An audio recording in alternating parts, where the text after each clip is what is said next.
Go ahead. George Washington's Department of Geographers. We're the surveyors to the Army. We're just doing a quick little sketch here. We're trying to get some angles and distances to the British camp so that if need be we can set up some artillery or whatever. Now, would this be typical for you to be doing this close to the British camps?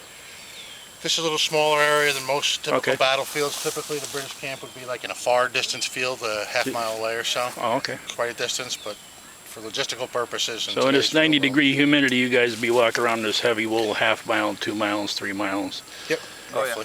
Yeah. But they were conditioned to it, so. Yeah. Let's take a little bit of look at this equipment here, if you don't mind. This is a plane table. This is a sighting device called Adelaide that you sight through to get your distances. You actually draw right on the paper here. Right now we measure the distance from here to up there.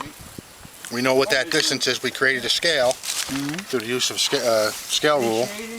And then what we do is, since we know that, we'll go to this point that we have marked, and we'll sight down to different objects in the field, and we'll go up to the other point we have marked and do the same thing. Create some triangulation, and being we have a scale and we know what our lengths are, we can measure them by just crosswalking our compass here to those points that we sight down below. So basically this is the older version of our modern day compass and protractors. You'd have your scale, your distance, you draw it on a map, but use your compass. Well, triangulation is what you're doing. Yeah. You're working with a triangle. Okay. You've got one known side. Right.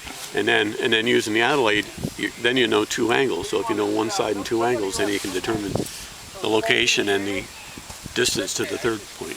Okay. And your name is, sir? My name is Dan Hogue. Dan Hogue? Yep. And this gentleman over here? Dan Hogue. The third.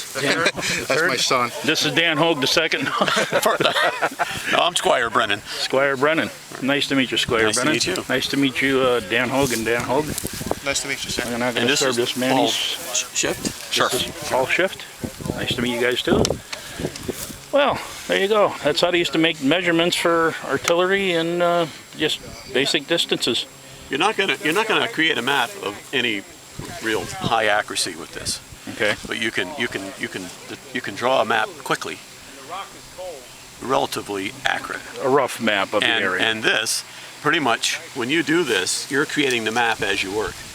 If you were doing this with a compass and a chain, you'd have to go back to the office and set it up and plot it on paper before you could draw a map. Oh, okay. So like if we were ordered by our commander to create a quick map, this is the way you do it, because you could do this to hand it right to him.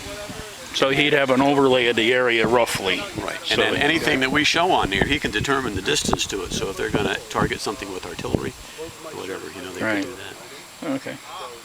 All right. Well, thank you, gentlemen. Yep. And y'all have a good day now. Thank you, you too. Thanks.